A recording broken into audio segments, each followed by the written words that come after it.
좀 좋은 대출, 상품성 있는 대출 만들으셔서 고소득 올리시길 기원합니다. 여기는 이관우 농촌지도사입니다. 너무 연구사네요. 연구사이시고요. 이십니다. 감사합니다. 제가 작년에 뵙고 올해 다시 뵀는데 배운 분도 계시고 그렇지 않은 분도 계시고 그런 것 같습니다. 반갑습니다. 이제 이미들 나무들을 쭉 길러오시면서 해결해야 할 문제 이런 것들을 서로 얘기 나눠서 해결할 문제들을 질문하시면 답변해 드리는 식으로 오늘 강의를 하고자 합니다. 크게 염려되실 거는 없으시고요. 올해 기후가 상당히 불안전하다고 할까, 좀 나무들이 새순이 늦게 나오는 경향이 있어서 아래쪽에서는 뭐 그렇게 크게 나타나지 않는데 이쪽 북쪽으로 올수록 그런 현상이 많이 보이고 있어서 많이 염려들 하실 것 같은데, 저는 우리 천황대추 재배하시는 데는 오히려 경기 이북 쪽이 좋다고 생각하는 사람입니다. 좀 더 일찍 나와서 좀 더 일찍 결과를 한다고 해서 빨리 익지도 않는 것이 천황대추의 특성입니다. 온도가 내려가야 되고 또 일조량이 짧아지지 않으면 익지를 않기 때문에 오히려 북쪽에서 생산되는 대추일수록 훨씬 더 당도도 높고 빛깔도 좋고 결과물이 좋습니다. 나무가 얼어 죽지는 절대 않습니다. 우리 천황대추뿐만 아니라 우리나라에 자생하고 있는 대추나무 모두 다는 백두산에서도 자생합니다. 하는데 어떤 경우에 동파에 의해서 지금 얘기같이 줄기가 뭐 칼로 베어놓은 것 같이 쫙 금이 가면서 벌어진다든지 그런 현상이 있는데, 그런 것이 동파 현상인데요. 이게 물이 오르는 4월 초 중순에 추웠다 계속 반복할 때 그런 현상이 나타나고요.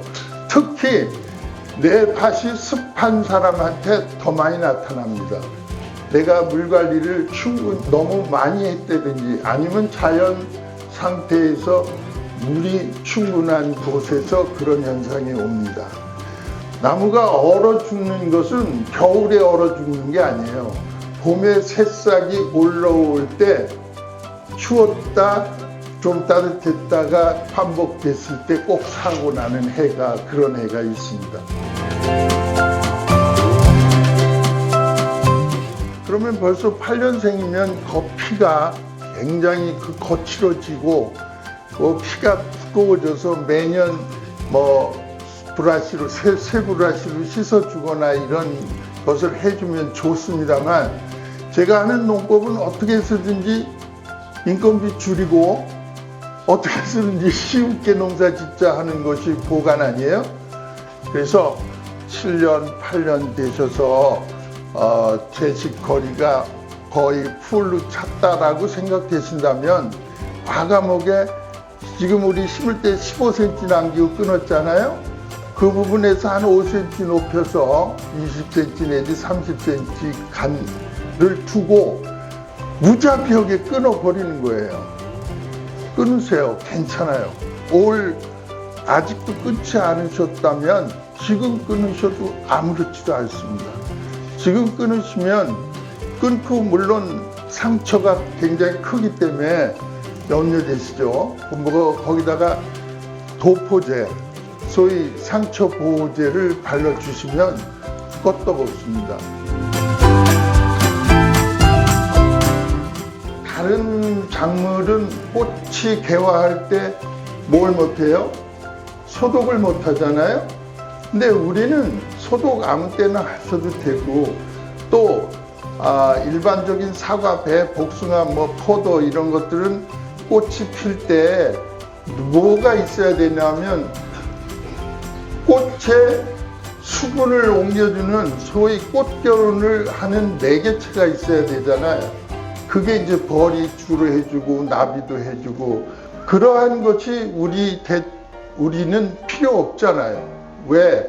우리는 자기 나무에 자화, 자기 꽃에 자화 수정을 하잖아요. 자기 꽃에 암수, 암꽃가루, 수꽃가루가 같이 있잖아.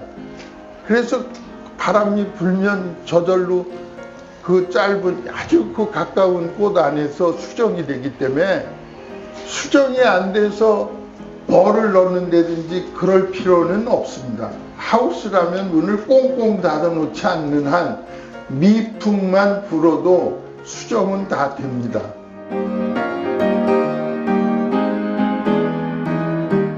농약은 크게 얘기하면 살균제, 살충제, 응애약 세 가지로 알게 되는데 우리는 5월 초나 돼야 새싹이 나오기 때문에 다른 작목 하는 것보다 소독하는 횟수가 줄어들죠. 덜 늦게 나오니까 줄어드는데 그렇다고 해서 사과, 배, 복숭아 같이 아주 살균이나 충에 노출되는 확률이 높지는 않아요.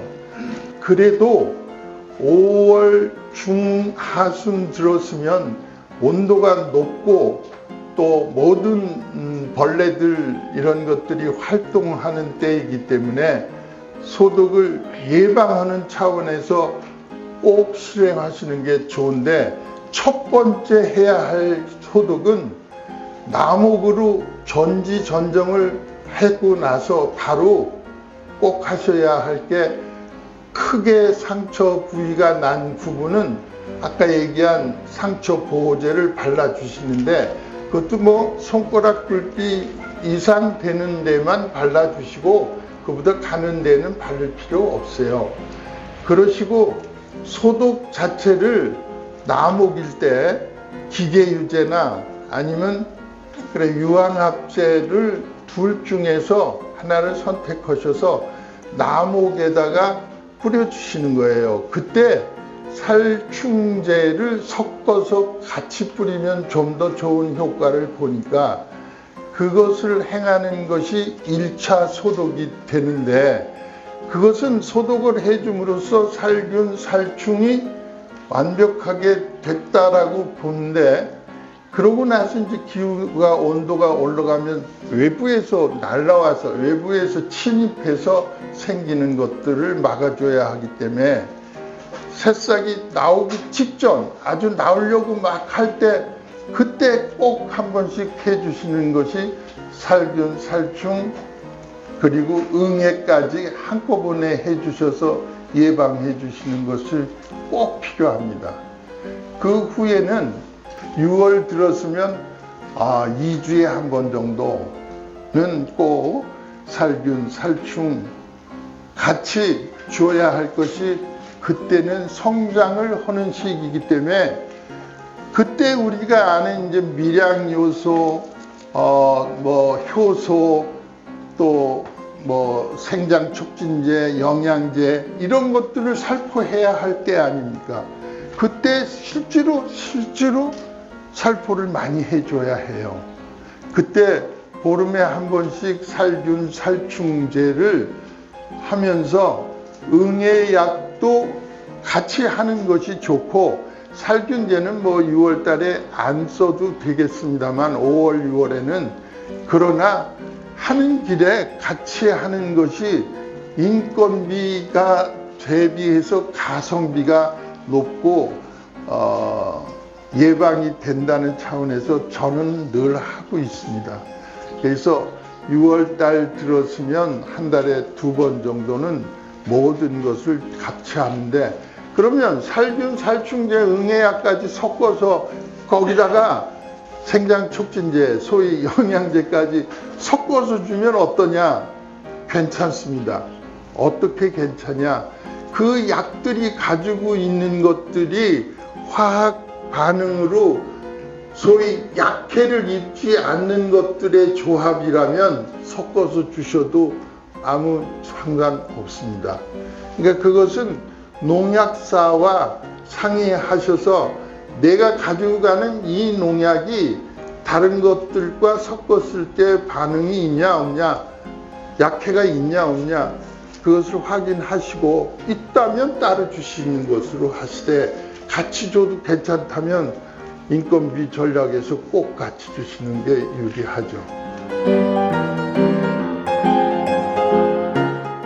6월 중순, 7월 초 중순, 이때 이제 장마가 들고 노지에서 하는 경우에 상당히 그런 것이 많이 오고, 뭐 하우스에서도 오곤 하는데, 그것이 이제 연부병 혹은 탄저병, 그 두 가지가 가장 큰 원인이고, 그런데 기후 때문에 오는 경우가 사실 노지에서는 연부가가 많이 생겨서 어떻게 해서든 가급적이면 칼슘을 많이 투여시키는 게 좋습니다.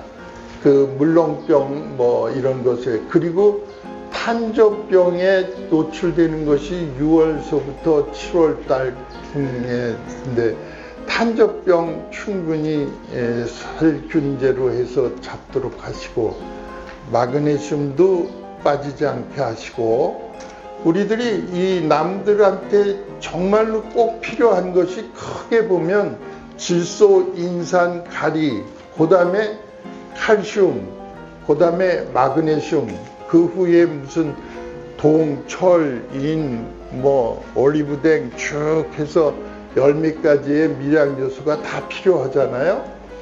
그런 것들을 자주 준다고 해서 크게 문제되지 않는 한 자주 주실수록 사실 좋습니다.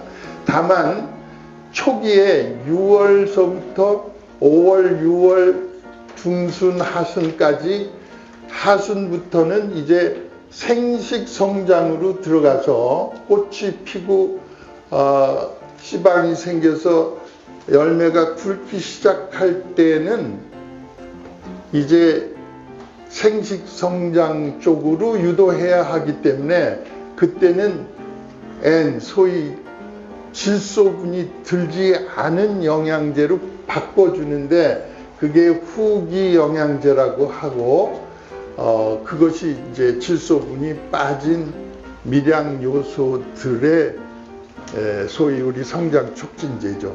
그것들을 많이들 쓰세요. 많이 쓰실수록 좋은 결과 오고 그렇습니다. 그러고 너무 비싼 거 쓰지 마세요. 천황대추를 사과대추라고 하는 사람들이 있지, 우리가 사과대추라고 하지는 않습니다. 난 사과대추라고 한 적은 없지만 어떤 분들은 그렇게들도 얘기합니다만, 사과대추로 파는 사람들은 품종 이름이 없는 사람들이 그렇게 하는 거 아닌가. 뭐 왕대추, 슈퍼대추, 임금님대추, 뭐 황금대추, 그러는 것은 특허, 소위 품종 보호권을 득하지 못한 품종들로 아시면 되겠어요. 유일하게 국내에서 품종 개량해서 보호권을 25년간 받은 것은 제가 개발한 천황대추 뿐이고, 지금도 다른 사람들은 한 주도 팔지 않고 못 팔고 있습니다. 팔다 걸리면 7년 이하의 징역이나 1억 원 미만의 벌금을 내게 돼 있어요. 종묘법이 굉장히 엄격합니다. 지금은 묘목을 심어도 늦지는 않습니다. 다만 어떻게 보관했느냐가 문제입니다. 보관을 옛날식으로 땅을 파고 뿌리를 묻어서 가식을 해놨다 심는 것은 조금 지금은 좋지 않습니다. 언제까지 좋냐? 늦어도 4월 중순까지 심는 것이 좋고, 대추는 5월 초에 지금 심어도 좋습니다만 보관을 어디서 어떻게 했느냐, 저온에서 뿌리가 완벽하게 그 보존된 상태의 것을 심는다면 냉장고 안에 있는 묘목은 지금 심으셔도 아무 상관없습니다. 물 부족하고 상관없습니다. 오히려 물이 많을 때, 공중 습도가 높을 때 그때 문제가 되죠. 연부가는 지금 말씀하신 대로 배수력이 좋지 않은 밭에서 자주 발생하게 되고 또 물을 너무 과잉으로 주셔서 생기는 그런 것으로 보시면 되겠습니다.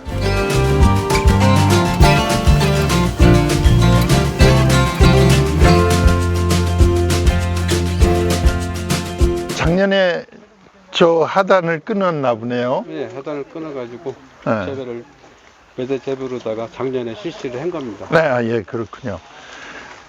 지금 이게 나무가 한 5년, 4년, 5년 됐을 것 같은데요. 5년색. 그런 정도 됐을 것 같은데,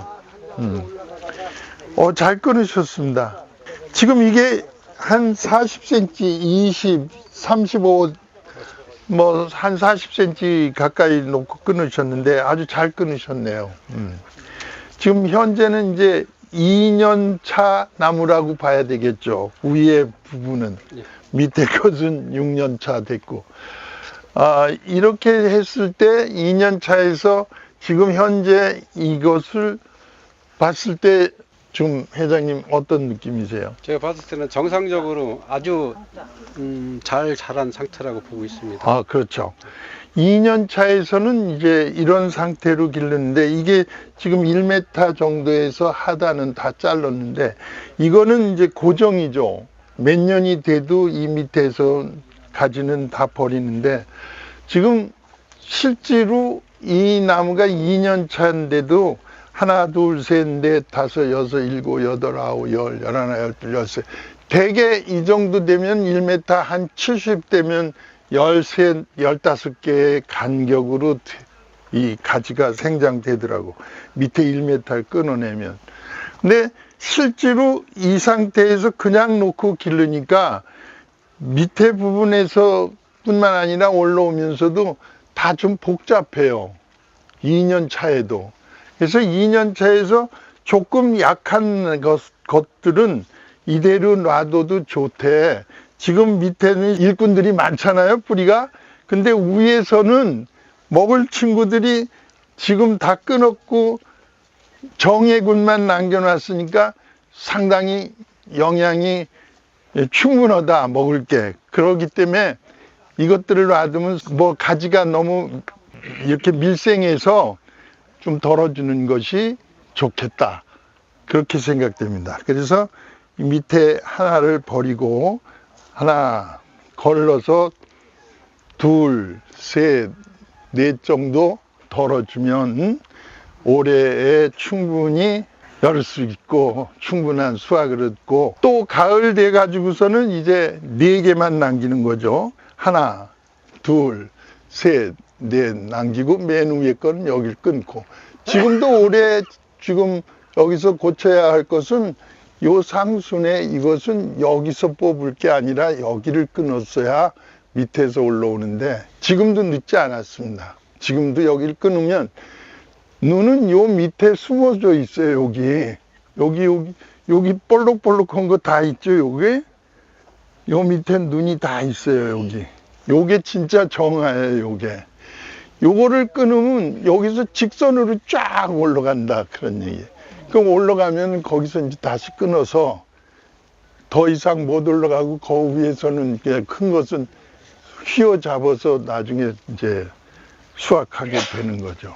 그래서 지금은 하나, 둘, 셋, 넷, 3분의 1 정도 덜어줬으면 좋겠습니다. 왜냐하면 너무 왕성한 일꾼들이 많은데 먹을 식구들이 줄여서 햇빛 그리고 통풍 그게 가장 중요하잖아요.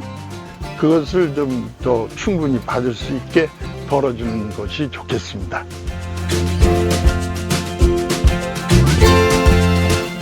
여기 이렇게 보면은 톱밥 같은 게 줄줄줄 이렇게 나와 있죠. 그죠? 이렇게 보이죠?